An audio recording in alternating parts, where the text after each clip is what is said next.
नमस्कार. रेसिपी सफर चॅनेलवर पुन्हा एकदा सगळ्यांचं खूप खूप स्वागत आहे.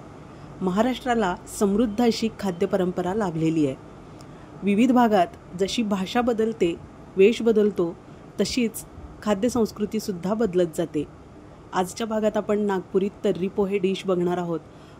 अतिशय टेस्टी, झणझणीत आणि जिभेला एक वेगळीच चव आणि तरतरी देणारी ही डिश नक्की बनवून बघा. अतिशय सुंदर बनलेली आहे आणि अशा प्रकारच्या डिशचा ज्यांनी शोध लावला त्यांचे सगळ्यात प्रथम मी आभार मानते. आमच्या चॅनेलतर्फे त्या दादांचे सगळ्यात पहिल्यांदा आभार की त्यांनी अशी सुंदर डिश महाराष्ट्राला चाखायला दिली. अतिशय मस्त लागते. पहिल्यांदा ज्यावेळेला मी ही डिश बनवली त्यावेळी मी खरंच आश्चर्यचकित झाले. इतकी सुंदर बनते ही डिश. खूप छान कल्पना आहे. तर्री वेगळ्या प्रकारे बनवली जाते. त्यासाठी तयारी बघूया. कांदा टोमॅटो आपल्याला पेस्ट बनवून घ्यायचा आहे आणि त्याशिवाय हा कांदा टोमॅटो आपल्याला वेगळा लागणार आहे. हरभरे रात्रभर भिजवलेले आहेत. पोहे भिजवून घेतले आहेत. नेहमीप्रमाणेच पोह्याची फोडणी करून घ्यायची आहे. पण टोमॅटोच्या अशा मोठ्या फोडी सगळ्यात शेवटी लागणार आहेत आपल्याला.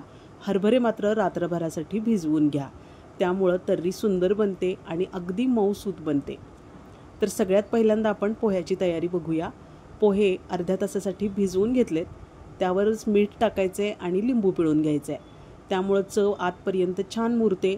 नेहमीप्रमाणेच पोहे बनवतोय आपण, पण काही अमराठी लोकसुद्धा पोह्यांची रेसिपी बनवत असतात. त्यांच्यासाठी जाता जाता ही पोह्याची रेसिपी मी सादर करणार आहे. त्यामध्येच आपण कोथिंबीरसुद्धा टाकूया. कढईत तेल तापत ठेवले. त्यामध्ये जिरे मोहरी टाकायचे.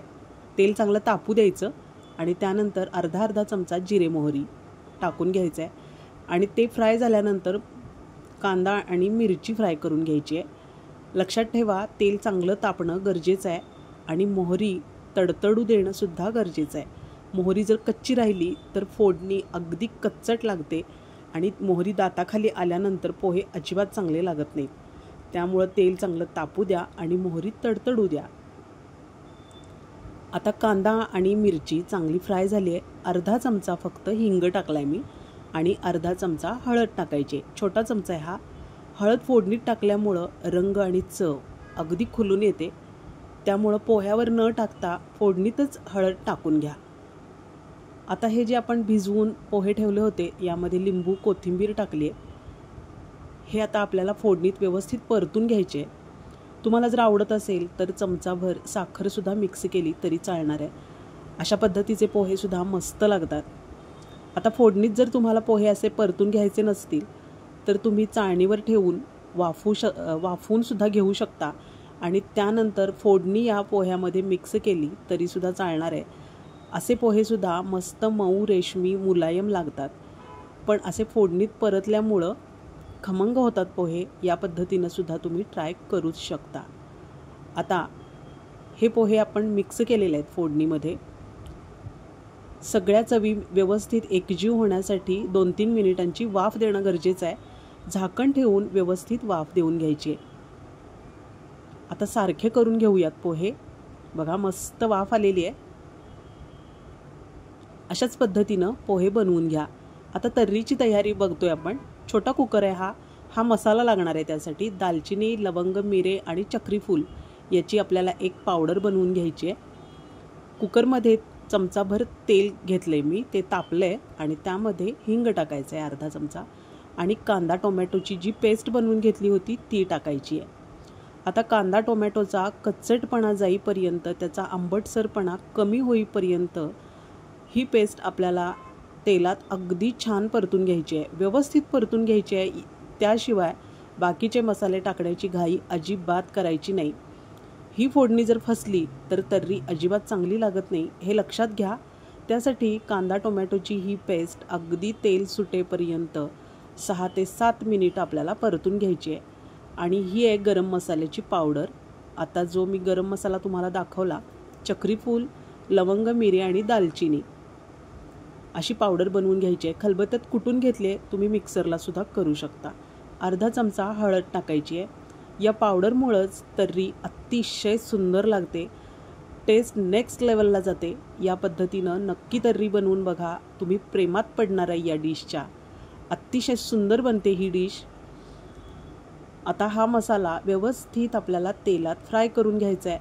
तेल सुटेपर्यंत व्यवस्थित मसाला फ्राय करून घ्यायचा आहे। कांदा टोमॅटोची अशी फाईन पेस्ट बनवल्यामुळं तर्रीला दाटसरपणा येतो आणि काय लागते चव, या पद्धतीनं नक्की तर्री बनवून बघा। आता आलं लसूण पेस्ट टाकायचं 1 मोठा चमचा। रेडीमेड आलं लसूण पेस्ट आहे ही, मस्त सुगंध येतो या पेस्टमुळं। एकजीव होईपर्यंत हा मसाला व्यवस्थित परतून घेत राहायचा आहे। बघा तेल सुटायला लागले, आता एकजीव झालाय मसाला। असंच तेल सुटेपर्यंत आपल्याला मसाला व्यवस्थित परतून घ्यायचा आहे। आता हे जे भिजवून घेतलेले हरभरे आहेत ते आपल्याला मिक्स करून घ्यायचे आहेत, व्यवस्थित मिक्स करायचे आहेत। आता हे फक्त हरभरे परतून घ्यायचे नाही आहेत, तर याला 3-4 मिनिटांची दणदणीत वाफ देऊन घ्यायची आहे, म्हणजे मग तर्री अगदी छान खमंग लागते। झाकण लावलेलं नाही आहे मी, वर ठेवून द्यायचं आहे फक्त आणि चांगली वाफ देऊन घ्यायची आहे। बघा हरभरेसुद्धा अगदी एकजीव झालेले दिसत आहेत आपल्याला। 3-4 मिनिटं असंच झाकण ठेवून वाफ देऊन घ्या। आता कांदा लसूण मसाला आपल्या चवीप्रमाणे मिक्स करायचा आहे। आता या प्रमाणासाठी मी 1.5 चमचा कांदा लसूण मसाला मिक्स केला आहे। आता या स्टेजला तुम्हाला काश्मीरी मिरची पावडर हवी असेल रंग आणि अजून जास्त चवीसाठी, तर तुम्ही 1 चमचा टाकू शकता। चवीप्रमाणे मीठ मिक्स केले मी। आता हे सगळं आपण एकजीव करून घेऊया। बघा काय दिसतोय हरभरा, मस्त मसालेदार हरभरा तुम्ही असाच खाऊ शकता, पण त्यासाठी शिट्ट्या द्यायच्या आहेत आपल्याला आणि शिजवून घ्यायचा आहे तो। आता या कुकरला मी 10 ते 12 शिट्ट्या देऊन घेणार आहे। आपल्या कुकरचं टायमिंग आणि त्याला किती वेळ लागतो हे तुम्ही ठरवा आणि त्याप्रमाणे शिट्ट्या देऊन घ्यायच्या आहेत। या कुकरला साधारण 12 ते 15 शिट्ट्या हरभऱ्यासाठी लागतात, त्याप्रमाणे मी या शिट्ट्या काढून घेणार आहे।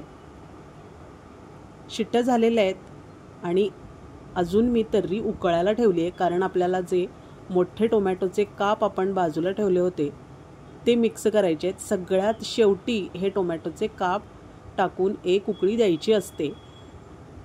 मोठे काप अशासाठी टाकले जातात की नागपूरमध्ये ही तर्री खूप तिखट बनवली जाते, हे तिखट खाताना सुसह्य व्हावं म्हणून असे काप मोठे टाकले जातात। अशाच पद्धतीनं तुम्हीसुद्धा मोठे टोमॅटोचे काप टाकून घ्या। बघा ते सॉफ्ट झालेले आहेत। गॅस बंद केला मी, आता सर्व करून घेऊया। मस्त लज्जतदार आणि खमंग नागपुरी तर्री पोहे नक्की बनवून बघा। अतिशय सुंदर बनते ही डिश। बनवल्यानंतर कमेंटमध्ये सांगायला अजिबात विसरू नका।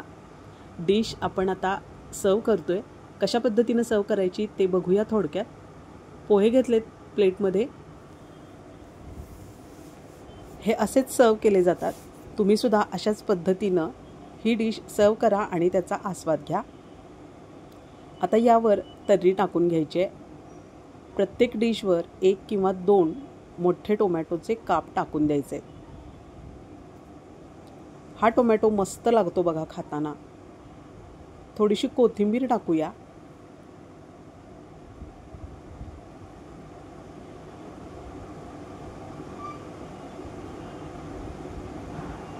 लिंबूची फोड खूप आवश्यक आहे, लिंबू पिळल्यामुळं मस्त लागते ही डिश। बारीक चिरलेला कांदासुद्धा टाकायचा आहे। तुम्हाला आवडत असेल तर ओलं खोबरंसुद्धा टाकू शकता आणि त्यानंतर टाकायचे शेव। मस्त लज्जतदार तर्री पोह्याचा आस्वाद नक्की घ्या आणि कमेंटमध्ये डिश कशी वाटली हे नक्की सांगा। व्हिडिओ आवडला असेल तर लाईक करा, हाईप करायला विसरू नका, रेसिपी शेअर करा। अशाच रेसिपींची सफर आपण चालूच ठेवणार आहोत प्रत्येक भागात। ही डिश आवडली का हे कमेंटमध्ये नक्की सांगा। रेसिपी सफर चॅनेल सबस्क्राईब करायला विसरू नका, शेअर करा रेसिपी। पुन्हा भेटूया अशाच नवीन सुंदर हटके रेसिपीसह पुढच्या भागात। तोपर्यंत निरोप घेऊया। धन्यवाद।